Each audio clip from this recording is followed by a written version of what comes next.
So I'm here to shoot this video today for restoration contractors. The biggest thing we hear from our restoration contractors when they call us up and why they want to get involved in our equipment and our training is they want to keep it in-house. They're tired of having to rely on somebody else to come in and do their leaks.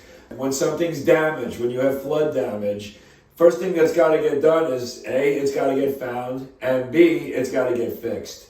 That's why we have a lot of restoration contracts turning to the Leaktronics equipment and our training so that they can do everything. They can provide the whole gamut. Let me give you a case study. I just want to talk about it real quick. We have a guy, Jose Andres, in Arizona, and here's why he got involved with the equipment. So he had a regular call on flood damage that damaged a laundry room and an adjacent bedroom. And what they did was they came in, they assessed the situation. Water was shut off to the house when they went in there, but they also needed to know that after everything was done, that it wouldn't happen again.